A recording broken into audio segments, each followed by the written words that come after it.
Mr. Decker back in. Topic 1 was my D&D game. Once again, we're talking... Was that topic 1 or was that topic 2? No, that was topic 1. Topic 1, D&D game. So I'm playing D&D, and today we did some of the campaign. It was fun. And we also did cut it short a little bit. I arrived a little late. I was not wanting to get up this morning. I've had to fight my brain all day to get up on this lovely Saturday. And then when I got there, we played for a couple hours and we did some things, but then we're like, not sure everybody's calling it boring, or if anybody's calling it boring even to themselves in our group. But we haven't done a lot of the adventure side of D&D. It's been essentially like we've been in downtime for the last 3 sessions. So I'm like, okay, well, we need to end this and get back to the adventuring side of things. So I asked everybody, because we're at the halfway point of my campaign, there needs to be like a 5-year time skip. So I asked everybody if we'd be ready to do that. So after the session, we did the 5-year time skip. And the 5-year time skip is in its own thing. Party actually splits. All you've got is, if you've been watching the videos, the recording of the D&D games, is that every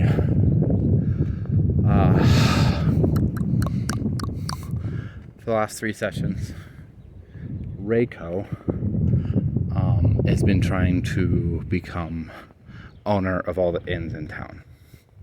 Pretty cool for him.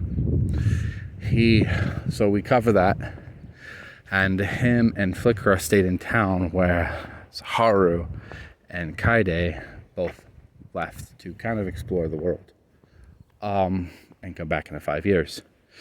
So they visited several places, met lots of people, learned about the cultures, learned about some problems brewing in the world. That's fun.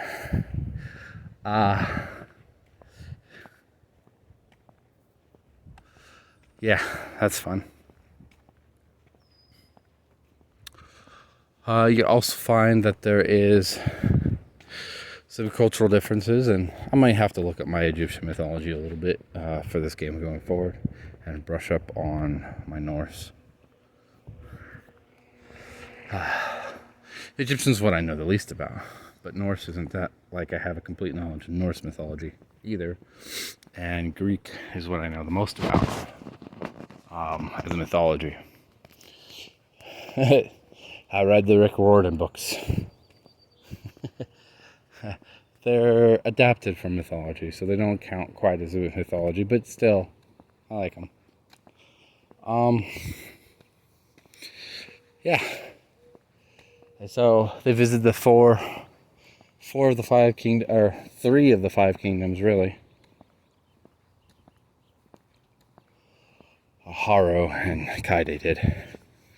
And so they got some knowledge out of it. I gave them some stuff, and it's interesting. Turns out Kaide, who's always making bracelets whenever we have downtime and looking for something to do, she doesn't have anything to do. Bracelets, that's what she did when they were traveling, and they're actually kind of popular.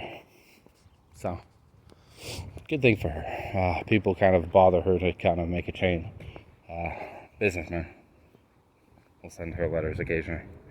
And then, and women, businessmen and businesswomen, women. And then Reiko got some of his ends up and some progress with spreading them, because he got the 4 ends. The ground possession's not for sale, or even ownership, management, and a new chain popped up. Reiko decided to call his chain Presence rest or something, not presence rest, something presence related. I forgot the second word.